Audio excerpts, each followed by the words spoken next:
예, 유럽이나 이제 미국 선교사들이 이제 해외 다른 나라 아직 하나님을 믿지 않는 그런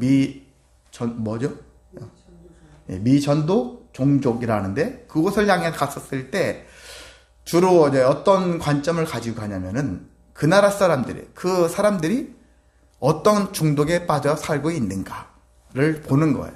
그리고 전도를 하면서 그 사람들을 전도해서 성도가 되어지면은 이걸 하지 마라, 저걸 하지 마라 강조를 하는 거예요.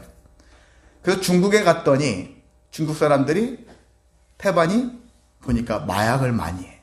그래서 중국 사람들한테는 마약은 잘못된 것이다. 그래서 마약을 죄악시해서 그래서 마약을 끊도록 그렇게 선교사들이 강조를 하는 거예요. 그다음 우리나라 이제 선교사들 왔더니 우리나라는 어떤 일을 많이 해요? 어떤 사람들이 특히 이제 농한기죠. 겨울철에 사람들 모여가지고 골방에 처박혀서 노름도 하고 뭐 섰다니 뭐니 수많은 것도 하지만 담배도 피고 술도 잔뜩 먹죠. 술 담배에 빠져 있죠. 그래서 한국에 온 선교사들은 이 나라는 마약은 그렇게 중국에 비하면 안 하고 마약보다는 술 담배 중독에 빠져 있는 사람들이 참 많구나. 그래서 성도들한테 술 담배에 대한 얘기들을 하면서 술 담배를 죄악시하는 거예요. 술 먹으면 담배를 피면 또 우리가 성전이라고 했잖아요. 어떻게 성전 안에다가 연기를 피우냐. 그렇게 얘기를 하죠. 성전된 자인데 우리 몸은 성전이라는데 담배 연기를 몸에다가 흡입해서 지저분하게 만드냐. 그렇게 얘기를 하는 경우가 있는데 그래서 술 담배를 죄악시했죠. 근데 오늘날에는 우리가 이제 전체적으로 보면은 술 담배가 죄는 아니다. 근데 너무 과하게 지나치게 함으로 인해서 남에게 해를 끼치고 자신의 몸도 상할 정도 하는 것은 어리석은 일이니까 삼가하는 것이 좋겠다라고 권면하지만 반드시 죄다라고까지 강조하는 것들은 제가 어릴 적에는 엄청 강조했지만 오늘날은 그렇게 많이 강조하지 않습니다. 예수를 믿어도 필 수 있고 마실 수 있다라는 것으로 이렇게 조금은 완화되어 있는 모습으로 가기도 합니다. 근데 우리가 자기가 조절하면 모르겠지만 그렇지 못한다면은 하지 말아야 되겠죠. 나중에 사람이 술을 먹다 보면은 술이 사람을 먹는다라는 말이 있을 정도로 중독에 빠질 수 있기 때문이죠. 자, 이렇게 근데 오늘날 이제 시대를 보면은 문명이 발달할수록 중독에 빠지는 일들이 많아지는데요. 다양한 중독에 빠지는 일들이 많아진다라는 거예요. 옛날엔 마약이니 뭐니 어떤 특정한 것이 눈에 딱 띄어요. 그런데 그거 외에는 특별할 게 없는데 오늘날에는 이 문화가 발달할수록 중독에 빠질 그런 거리도 많아진다는 얘기예요. 다양한 중독에 빠지고 있습니다. 근데 중독에 왜 빠지느냐 했었을 때는 크게 두 가지 측면으로 봅니다. 그것은 인간의 성취 욕구. 내가 이것을 이루어야 되겠어.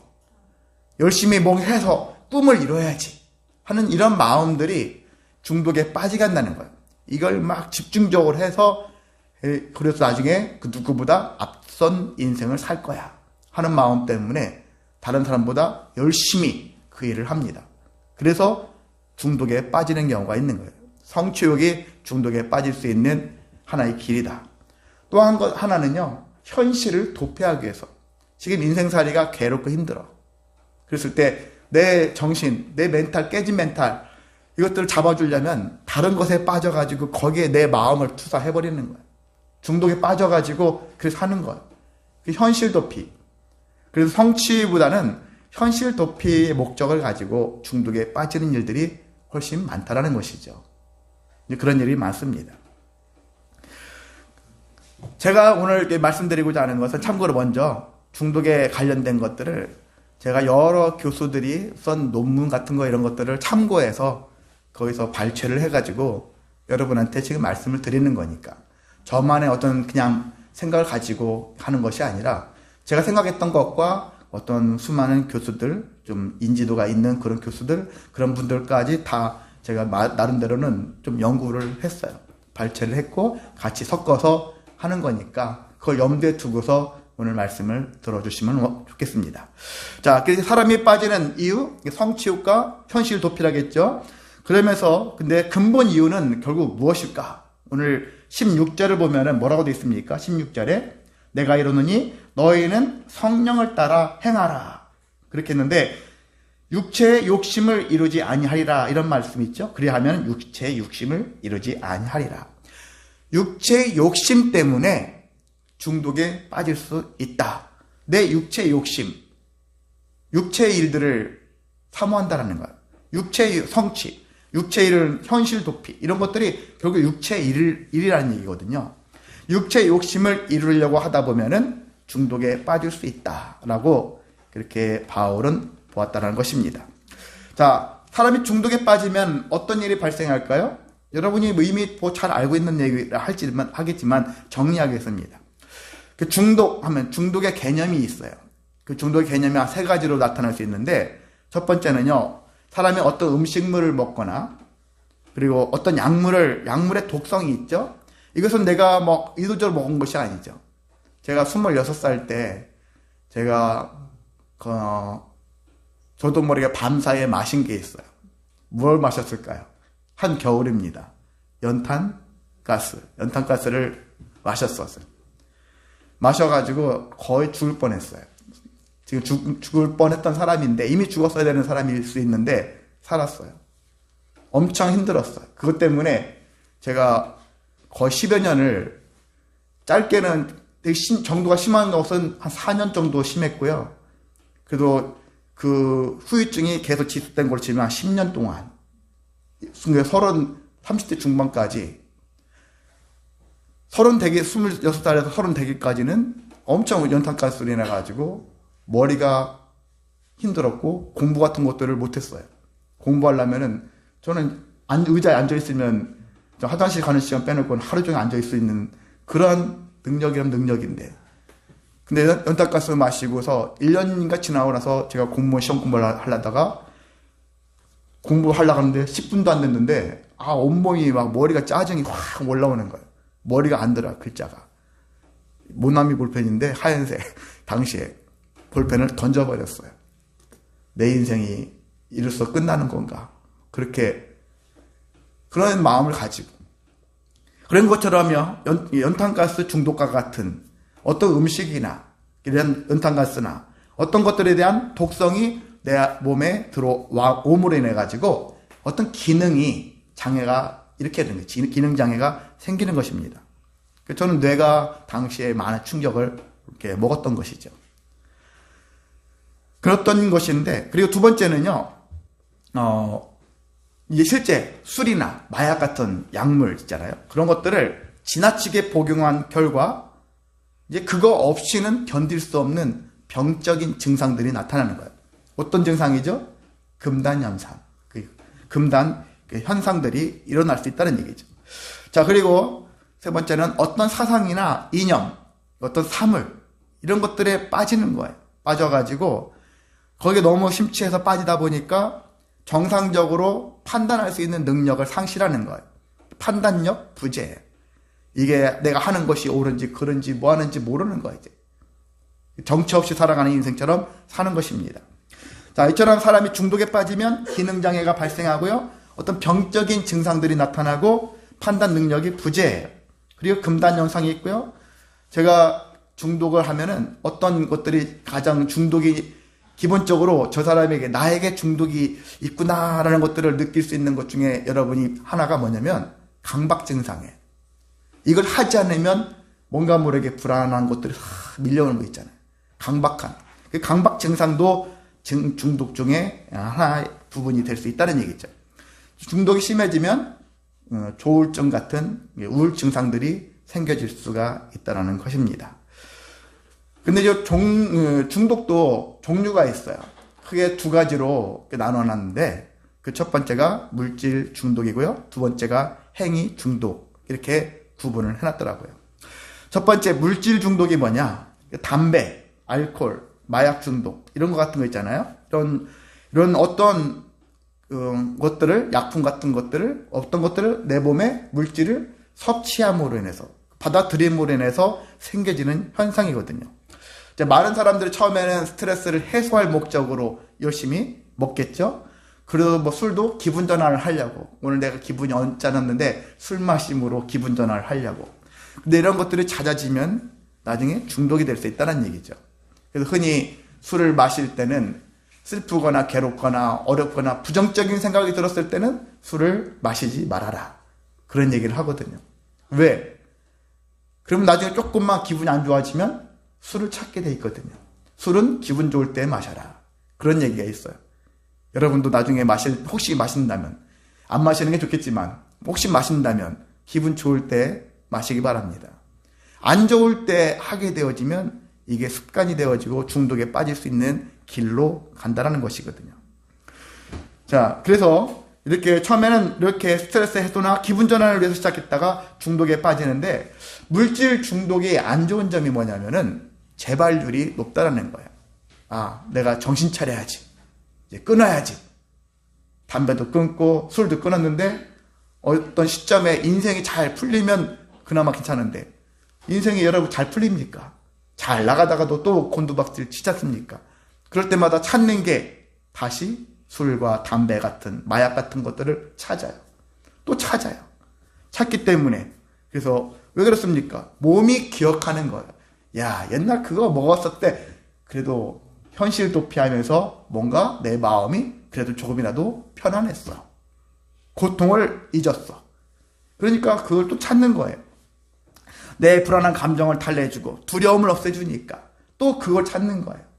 벗어나지 못하는 거예요. 쉽게 벗어나지 못합니다. 특히 마약 같은 경우는 더 중독이 심하지 않습니까? 그 예전에도 여러분이 뭐 슬기로운 감방생활 이런 것들을 보면은 마약사범들 있잖아요. 마약사범들은 열심히 재활을 훈련했는데 사회 나가면 다시 또 마약을 찾는 일들이 재범률이 제일 높다라는 얘기죠. 다시 깜빵 들어올 확률이 엄청 높다. 쟤는 또 들어와. 쟤는 또 들어올 거야. 누구나가 다 그런 기대를 하고 있어요. 안 좋은 기대지만 그만큼 재발률이 높다라는 것입니다. 자, 두 번째는 행위 중독이죠. 행위. 행위라는 그런 말 자체에 있는 것처럼 행동을 하는 것을 통해서 중독에 빠지는 겁니다. 그리고 흔히 여러분이 청소년들은 게임에 빠지죠. 청소년뿐만이 아니에요. 요즘엔 결혼한 신혼부부들 보면은 거의 방 안에 컴퓨터 2대를 다 놓고서 부부끼리 막 하기도 하고, 또 아니면 바깥에 나가서 막 게임도 해요. 그래서 얼마 전에 자녀를 놓고, 아픈 자녀를 집에 놓고 부부가 한밤중에 나가서 게임하다가 집에 카메라 같은 것들을 설치해놨는데 자녀가, 아픈 자녀를 뭐 양맥에 놓고 재웠는데 한 살인가요? 그 정도밖에 안 된 아이를 놓고서 부부가 게임하다 보니까 자녀가 움직임이 이상하게 느껴지니까 집에 와봤더니 자녀가 죽었어요. 예. 아픈 자녀를 두고 그렇게 게임을 하고 싶을까? 우리 그렇게 생각이 들 수 있잖아요. 그만큼 요즘에 보편화된 거예요. 청소년들만의 문제가 아니라 성인들까지도 게임에 대한 그런 중독이 심할 수 있다는 얘기죠. 성과 관련된 거, 쇼핑 중독도 있죠. 성형 중독도 있죠. 한 번 하면 괜찮으면 또 하고 싶고요. 잘못되면 또 하고 싶어요. 잘 될 때까지. 성형도 한번 시작하면 계속해서 하게 될 수 있는 요소가 많다는 얘기죠. 자, 도박에 빠지는 경우도 많습니다. 그래서 우리나라 강원도 태백 같은 데 보면은 카지노가 있지 않습니까? 일반적으로 카지노는 좀 외국인들이 많이 다니지만 강원도 같은 데는 우리 동네인들이 많이 들락거리거든요. 근데 주변에 여러분이 가보면은, 거기에 정선에 가보면은 전당포가 그렇게 많아요. 카지노는 약간 중턱에 있다면 아래 마을이, 한 마을을 참 카지노가 들어오면서, 호텔에 들어오면서 한 마을을 살렸는데, 근데 마을의 업체가 상당수가 뭐냐면 전당포더라고요. 왜 전당포입니까? 차 끌고 와가지고 다 이러는데 차까지 다 맡기고, 금반지 때는 집문서 다 맡겨놓고 또 하는 거예요. 중독에 빠지면 그렇게 되어집니다. 그렇게 할 정도로 의외로 도박에 빠진 사람들, 패가 망신당하는 사람들이 참 많아요. 주식도 어떻게 보면은 전문적으로 하는 사람도 있지만, 주식으로 해서 잘 된 사람도 있지만 잘못된 사람들도 많을 수 있고요. 근데 요즘에 미디어, 인터넷 같은 것을 많이 하죠. 유튜브 같은 것들을 많이 사람들이 보죠. 사실 저도 적지 않게 보는 편이기도 하죠. 이제 그렇게 저와 여러분들이 뭐 드라마도 그렇고 다 모든 것들에 대한 이런 것들을 봄으로 행하면 말미암아서 하게 되어지는 중독. 그게 행위 중독이다라고 할 수 있습니다. 행위 중독도 처음에는 또 취미 활동으로 그냥 무슨 취미 할까? 취미가 나중에 특기가 되어지죠. 근데 이게 좋게 얘기해서 취미가 특기가 되어진다고 하는데 이것이 다른 관점에서도 보면 취미가 특기가 되어지면 특기가 변질되어지면 중독이 될 수 있다는 얘기거든요. 그것이 특기가 되어져서 나를 기술력을 키우고 정말 일하는데 이 사회를 살아가는데 도움이 되는 게 아니라 중독이 되어져서 그래서 잘못된 길로 빠질 수도 있다는 얘기입니다. 그래서 행위 중독에 빠지게 되어지면은 결국 개인 생활이 엉망이 되어져요. 모두 삶에 주어진 그런 삶이 있지 않습니까? 다 엉망이 되어져요. 다른 사람과 또 대인관계가 꼬여져요. 이런 문제가 발생할 수 있거든요. 자, 그렇게 되어지는데, 자, 이런 것들이 중독에 관련된 일반적인 그런 연구되어진 일들인데, 마찬가지로 교회 안에도 중독은 존재한다. 아, 교회는 예외야. 그게 아니에요. 여러분이 항상 우리가 생각하는 것은 교회 안에만 들어가면 나는 참 평안하고 난 자유하고 나는 참 행복하고 그게 아니에요. 교회 안에도 복잡해. 오히려 더 어려울 수 있는 부분들이 있어요. 왜? 기대하는 바가 있는데 기대가 깨지는 일이 훨씬 많으니까. 교회는 그 누구보다 정직하고 신실하고 그런 사람들이 많이 모이는 곳이야. 그러니까 마땅히 그런 사람들이 있을 것이야. 근데 교회 안에 불법을 행하는 사람들이 많거든요. 그 사람들한테 뒤통수 한 대 맞으면 교회가 싫어지는 거죠. 세상에서는 당연히 그런 사람들이 많으니까 저들한테 당하는 건 당연한 일이야. 근데 교회 안에서 당할 줄이야. 그런 사람도 많아요. 저도 전도사 시절, 신학교 시절에 어떤 선배랑, 저도 나이는 적지만 제가 컴퓨터를, 컴퓨터를 의뢰했다가 나중에 보니까 컴퓨터가 엉망이에요. 켜놓으면은 몇 분 지나면 저절로 꺼져버리고 하다도 못해가지고 고향에 있는 후배한테 의뢰했더니 바가지 썼대요. 컴퓨터도 제대로 작동도 안 하면서 바가지 썼다고. 제가 그때 참 느꼈죠. 전도사인데, 다른 사람도 아니고 전도사인데, 전도사라는 사람이 속여먹고 이렇게 할 수가 있나. 그런 것도 저도 이렇게 하나씩 배우는 거죠. 야, 이렇게 사람들이 잘못된 일들이 교회 안에도 많다는 얘기죠. 제가 여러 가지 중독이 있겠지만은 저는 두세 가지 측면에서 교회 안에서 현재 특히 예전과 오늘날 많이 일어나고 있는 중독이 무엇일까? 그 첫 번째로 일 중독을 생각할 수가 있겠습니다. 일 중독에 빠진 것. 어떤 목회자 보면은 참 너무나도 막 쉴 새 없이 정말 저 몸이 나만 돌겠나 할 정도로 바삐 사는 목사님이 계셔요. 또 어떤 교회에 보면은 그 교회 장로님이나 특히 권사님들이 진짜 힘든데 제가 부교육자로 어떤 교회들을 가봤지 않습니까? 근데 권사님들이 그냥 어떤 한 프로그램만 딱 하고서 끝나는 게 아니라 1년 내내, 그리고 몇 년째 계속 또 한 가지 직분을 권사라고 하지만 권사가 아니라 주어진 일이 있지 않습니까? 어떤 일을 맡아서 하는 일들. 근데 한 사람이 4개, 5개 맡아서 하는데 담임 목사님한테는 말을 시키지 못하면서 부교육자들한테는 그 권사님들이 얘기를 잘하잖아요. 저희 너무 힘들어요. 이번엔 빼주세요. 봐요. 대부분 그런 얘기를 많이 해요. 제발 좀, 저 너무 힘들어요. 지쳤어요. 이런 얘기를 많이 하거든요.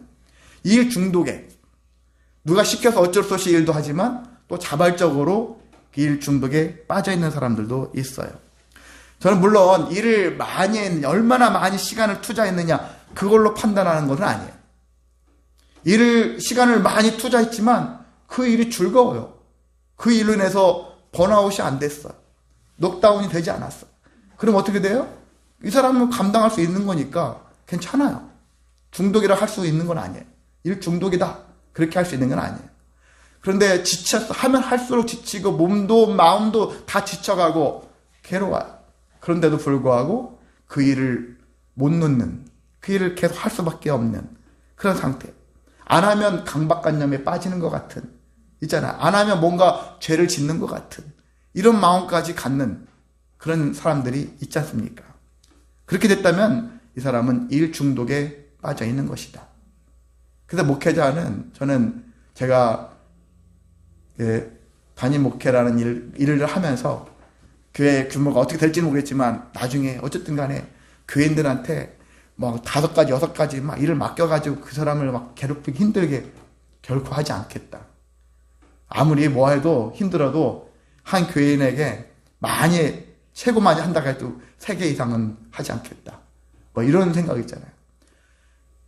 그들에게 적절한 쉼을 주고 편안함을 좀 가져서 하나님의 은혜를 체험할 수 있는 그런 기회를 가져야 되는데 중독에 빠지면은요 하나님의 영광을 높이는 행위를 하지 못해요.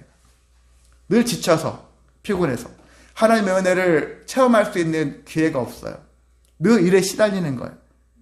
하나님의 영광을 위해 살아가는 삶이 아니라 그 일에 지쳐버리는 거예요. 그래서 오히려 일을 많이 해도 하나님의 영광, 하나님을 경험하는 삶을 살았다면 그나마 괜찮아요. 그런데 그렇지 않다. 가면 갈수록 믿음 생활이 싫어지고 그냥 지치고 교회 가는 것도 싫어지고 모든 것들이 하나님의 특히 은혜를 상실하게 간다면은 그냥 우리가 일을 줄이거나 그리고 과감하게 쉴 필요도 있다라는 것입니다. 그래서 여가 휴식 이것을 죄스럽게 생각하면 안 되는 거예요. 야, 하나님의 바울이 죽도록 충성하라니까 늘 죽도록 충성해야 된다는 그런 생각이 우리 안에 각인되어져서 쉬면 죄를 짓는 거야. 이렇게 생각하는 분들도 있어요. 그리고 지방의 목사님들 중에서도 일부가 그런 거 있어요. 1년에 한 번 부부 수련회 같은데 1박 2일 이렇게 가는 건데 전혀 안 가요. 목회자가 어딜 놀러 가냐고 이런 식으로 얘기하는 거예요. 그렇게 생각하는 거예요. 이걸 쉼으로 이것을 또 다른 하나님의 은혜를 체험하고 그래서 다시 충전하기 위한 시간이 아니라 그냥 놀러 가는 거예요. 한가한 목사의 삶인 것처럼 그렇게 간주하는 사람들도 있다는 얘기죠. 여러분도 혹시 그럴 수 있다는 얘기죠. 여가와 휴식은 주님이 정하신 거예요. 예수님이 뭐라고 하셨습니까? 수고하고 무거운 짐진 자들아 다 내게로 오라. 내가 너희를 편하게 하겠다. 편히 쉬게 하겠다. 쉼을 주시는 거예요. 쉼을 주시고자 하는 것도 하나님의 뜻이고 그리고 안식일, 구약이면 안식일 제도 하나님의 안식일에 대해서 강조를 엄청 많이 해요. 출애굽 백성들 광야 40년 동안 그리고 가나안 땅에 들어갈 때도 그렇고 가장 중요하게 지켜야 될 것 중에 하나 안식일이거든요. 그래서 안식일과 관련된 법이 가면 갈수록 계속 늘어나요. 확대되어지고. 왜 그렇습니까?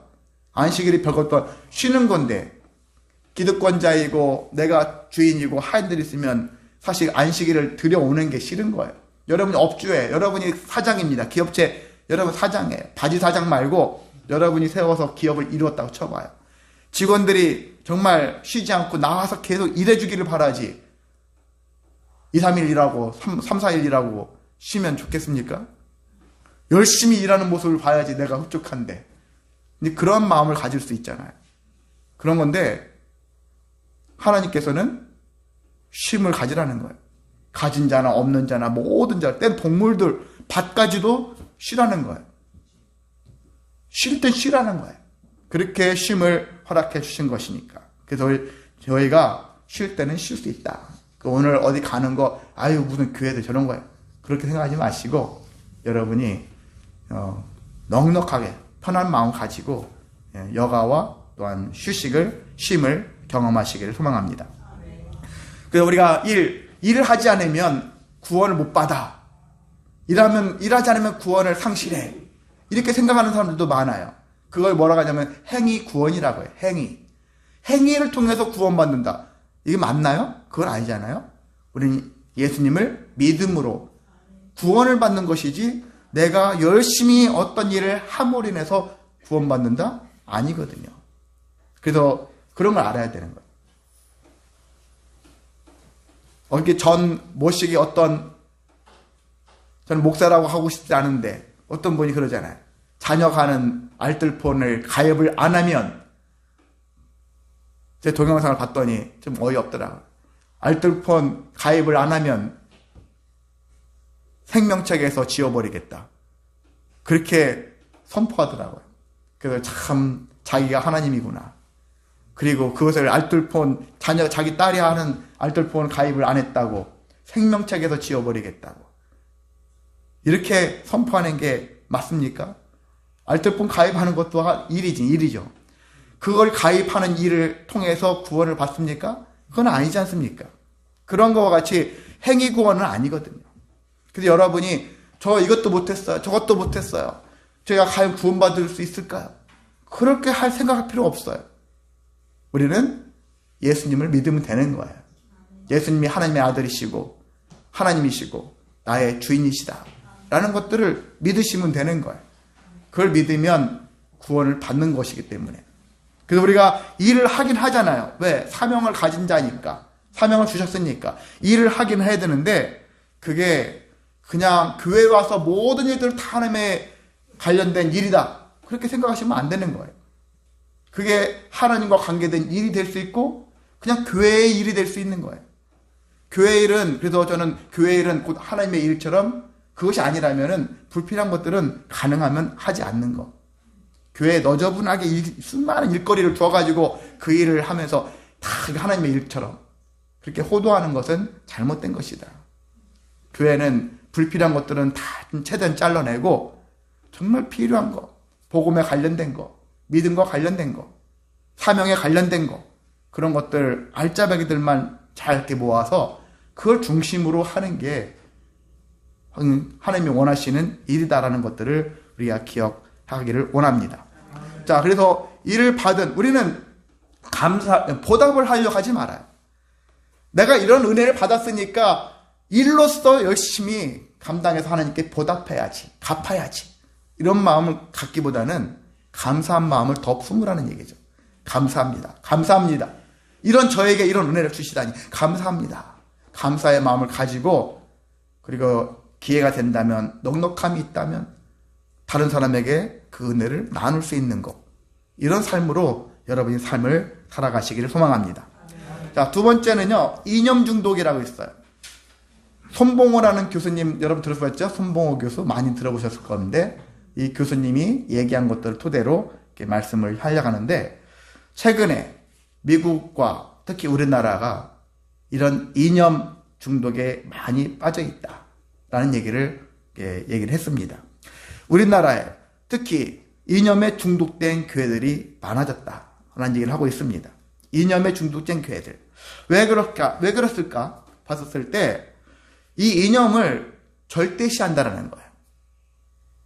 이념, 사상 이런 것들을 절대시하는 거예요. 절대시하면 믿음의 대상이 되는 거예요. 하나님을 우리가 뭐라고 합니까? 절대적인 하나님이라고 하잖아요. 불변의 하나님이에요. 바뀌지 않는 그런 하나님. 바뀌지 않으면 여러분 믿을 수 있어요. 숭상할 수 있어요. 변함없으신 하나님이기 때문에 하나님은 우리에게 약속하셨고 그 약속이 바뀌지 않으니까 우리가 하나님을 믿을 수 있는 것처럼 시시때때로 변해봐요. 못 믿어요. 이랬다 저랬다는 사람 믿을 수 있습니까? 못 믿는 거예요. 그런 것처럼 근데 이 이념도 사실 바뀌어지기도 하잖아요. 우리가 옛날 고조선부터 시작해가지고 우리나라 역사를 봐도 이념이라는 것들은 계속 바뀌어져요. 그리고 다양해요. 사람들 생각이 다양해서 이것만 가지고서 살아야 된다. 그건 아니거든. 절대적이지 않습니다. 그러니까 절대적으로 숭상하면 안 되는 거예요. 절대시하면 이것을 믿음으로 승화시켜버려요. 그래서 중독 중에서요, 가장 악질이고 안 좋은 부정적인 중독이 뭐냐면 이념 중독이다. 이렇게 손봉호 교수님이 얘기를 하고 있는 거예요. 중독 중에 최고 안 좋은 중독이, 가장 부정적인 중독이 바로 이념 중독이다. 근데 교회가 이념 중독에 빠져 있다는 거예요. 왜 빠지냐? 다른 중독들은요, 우리가 아까 물질이나 다른 행위에 대한 것들은 이렇게 했더니 몸도 상하고 내 주변에 있는 모든 상황도 안 좋고 가정도 파괴되어지고 직장도 엉망이고 이렇게 느껴지잖아요. 이러면 안 되는데, 이러면 안 되는데, 내가 정신 차려야 되는데 단지 금단현상, 강박관념 이런 것들을 떨치지 못하니까 다시 또 가더라도 마음속에는 이건 잘못된 거야. 이런 의식은 하고 있다는 얘기예요. 근데 이념 중독에 빠져 있으면 문제가 내가 가는 길은, 내가 하는 일은 옳아. 그걸 굽히지 않는다라는 얘기예요. 내가 하는 걸 옳기 때문에 다른 사람들은 어떤 소리 할지라도 뭔 소리야 하지 마. 이렇게 하는 거예요. 이단에 빠진 사람은 비슷해요. 약간 종교하고 그런 종교의 성질하고 비슷한 면이 있어요. 이단에 빠진 사람들, 여러분 가가지고 신천지나 옛날 다른 이단들에 빠진 사람, 사이 빠진 사람들 가가지고 그걸 구원해 하려고 하잖아요. 거기에 이단이야. 가지 마. 그렇게 했는데 그 사람이 그래? 잘못됐구나. 초기에 간 사람들은 빠져나올 수 있어. 근데 이미 중독된 사람들은요, 못 나가요. 안 나가요. 빠져놓으면 다시 지가 스스로 들어가요. 잘못된 거 알면서, 잘못된 거라고 우리는 했는데도 불구하고 그 사람은 아니야. 다시 또 들어가요. 이게, 그리고 종교하고 사상, 제가 종교적으로, 사상적으로 문제 있는 사람은 진짜 고질병 가진 사람이다. 이 사람을 변화시키는 것은 거의 불가능에 가깝다 할 정도로. 그 사상적으로나 그리고 종교적으로 잘못된 것을 택해서 그 길을 가는 중독된 사람들은 구원하기가 진짜 어렵다는 거예요. 최고로 어려운 사람들이 그런 사람들이다 라는 것인데, 그게 지금 교회가 중독됐잖아요. 이념에 중독됐어요. 이게 사상과 신앙 이런 것들이 같이 맞물려 가지고 어려운 길로 가고 있는 거예요. 우리가 봤을 때는 황당한데 저 사람들은 자기가 옳다고 믿는 거예요. 그 옳다고 믿으니까 그 짓을 아주 대범하게 하는 거예요. 그 잘못된 건데도 불구하고 그 일을 한다. 여러분의 사상은 절대적인 것이 아니라 무엇이요? 상대적인 것이다. 너에 비하여 내가 이렇다라는 것. 그래서 우리는 왜 그러냐면은 이념이나 사상 같은 경우는요, 인간들이 만들어낸 산물이다. 인간들이 만들어낸 거예요. 그런데 우리는 신앙적인 것은 신앙과 관련된 순수한 신앙, 예수 그리스도를 말미암은 신앙은요, 하나님이 주신 것들이다. 하나님이 주신 것. 하나님이 주신 것은요, 우리가 한마디로 먹어도 탈나지 않아요. 근데 사람이 만들어낸 인간의 산물을 잘못 우리가 적용하고 마시고 먹고 그것을 행하다 보면은 잘못된 길로 갈 수 있다는 것이거든요.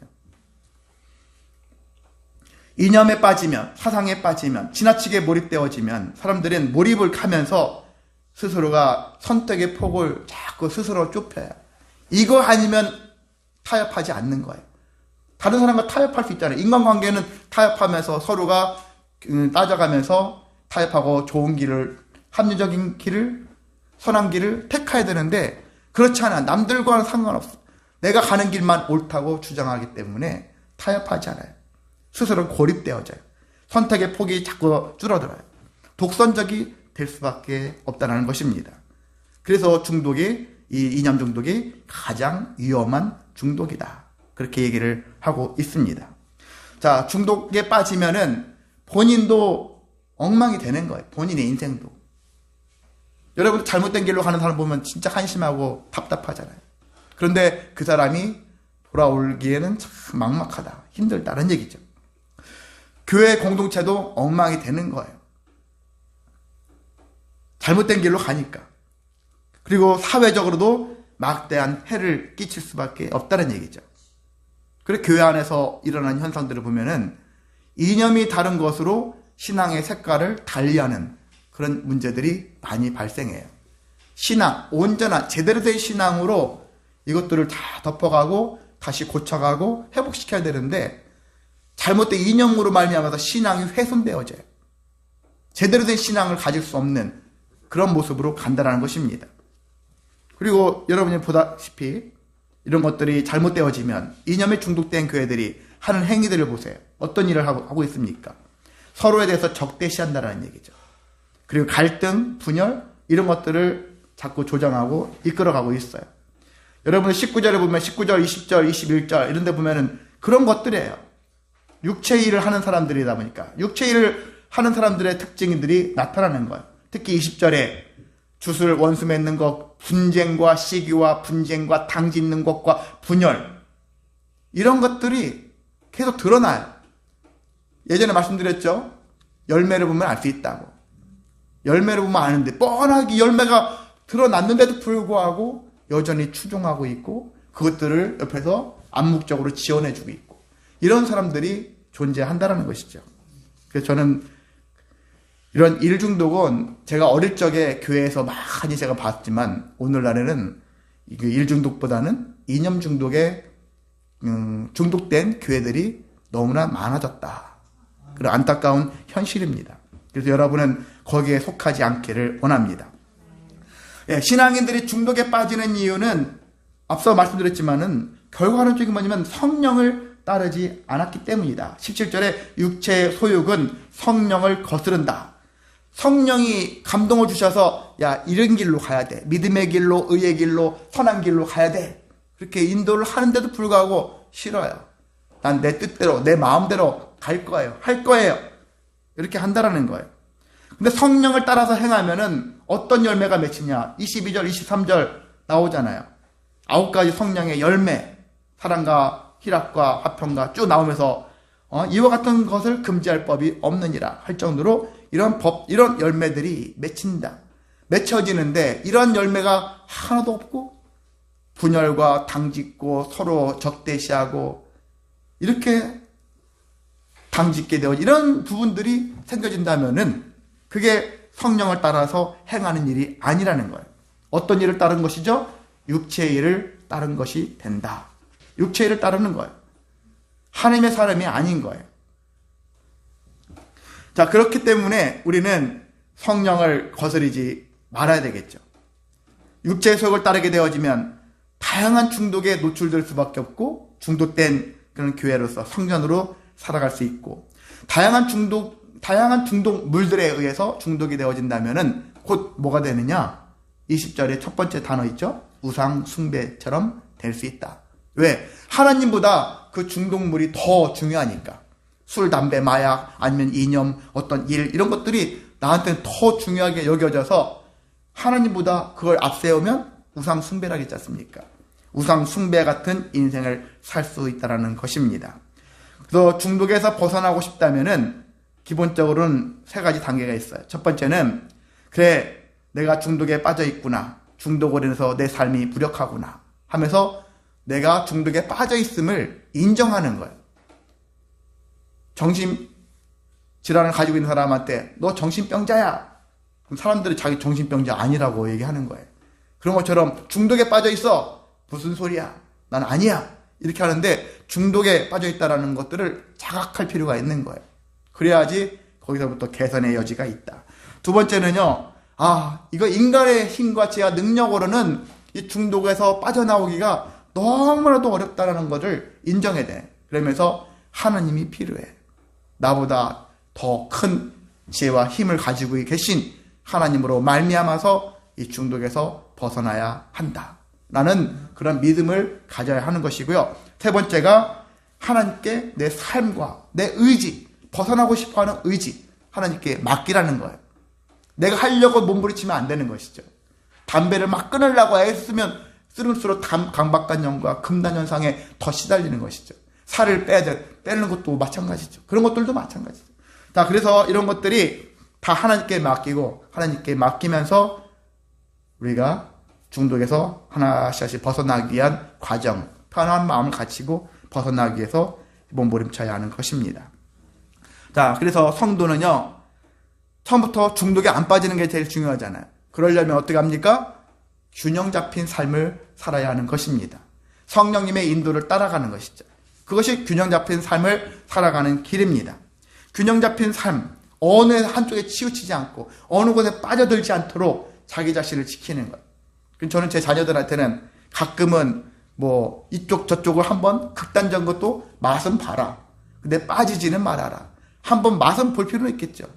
이게 이런 거구나 저런 거구나. 근데 거기에서 살지는 말라는 얘기죠. 그래서 균형 잡힌 삶을 살아야 돼. 결과적인 것은 균형을 갖춰야 된다. 두 번째는 절제하는 삶을 살아야 되는 거예요. 성령의 열매도 제일 마지막이 절제잖아요. 절제도 무슨 성령의 열매야 하는데 여러분이 절제하는 법을 모르면 인생은 망가질 수 있어요. 저도 제 아내랑 어제 저희 어머니 생신을 미리 맞이해서 가족들이 모였었는데 가는 길에 그런 얘기 했거든요. 참 부부라는 존재는 희한해. 어쩜 서로 안 맞는 자들이 이렇게 모여서 만나서 살지. 그렇게 얘기하잖아요.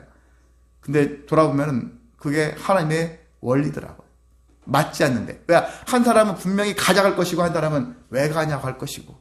보통 그러거든요. 한 사람 전진하자, 한 사람은 기다려, 가지마, 후퇴를 이렇게 얘기하거든요. 좋게 얘기하면은 절제하는 법을 한 사람은 분명히 한다라는 거예요.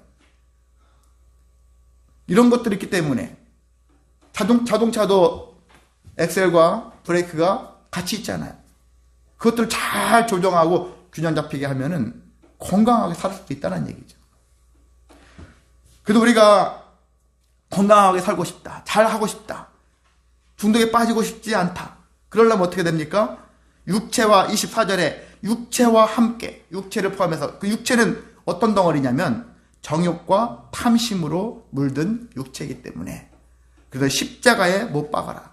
십자가에 못 박음으로 절제할 수 있다라는 거예요. 나의 힘과 나의 지혜, 나 능력이 아니라 내 육체, 그리고 육체 안에 있는 그런 탐심, 교만, 이런 것들을 다 십자가에 못 박으라 이거죠. 못 박음으로 인해서 못 박게 되어지면 절제할 수 있는 능력이 생긴다는 얘기죠. 그런데도 불구하고 중독에 빠지고 싶어요. 그렇다면 어떻게 합니까? 예수 중독에 빠져라. 예수님에 대한 중독. 여러분, 손양원 목사님이 옛날 시를 쓴 적이 있어요. 손양원 목사님이 일제시대 때 사람인데요. 신사참배에 투쟁을 함으로 인해서 독립운동가로서도 활동했고요. 애양원이라는 것을 또한 설립을 해서 나병 환자들을 거기서 구호 사업을 했던 분이기도 해요. 그리고 자기 아들을 누군가가 죽였어요. 그 어떤 사람이 원한을 가지고서 죽이려고 했는 건데, 사실 그 사람은 이사가고 거기서 살게 됐는데 자기 아들이 죽임을 당했어. 억울하잖아요. 근데 이 목사님이 자기 아들을 죽인 그 아들을 아들로 삼은 거예요. 양자로 삼은 거예요. 있을 수가 있나요? 근데 이렇게 했던 분이에요. 그리고 이분이 6.25 전쟁 때 죽으셨더라고요. 근데 이분이 뭐라고 썼냐면 시를, 예수 중독자.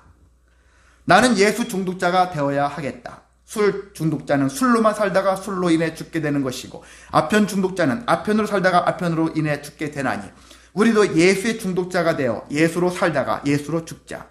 우리의 전 생활과 생명을 주님 위에 살면 주같이 부활한다. 주의 종이니 주만 위에 일하는 자가 되고 내 일 되지 않게 하자. 이런 글을 이렇게 쓰셨더라고요. 우리가 중독자 된다면 예수 중독자가 되시기를 원합니다. 그렇게 되어지면 균형 잡힌 예수님의 중독자의 인생이 되어져서 우리가 바르게 또 건강한 그런 인생을 살 수 있고요. 은혜로 살아갈 수가 있습니다. 그런 인생 되시기를 주님의 이름으로 소망하고 축복합니다.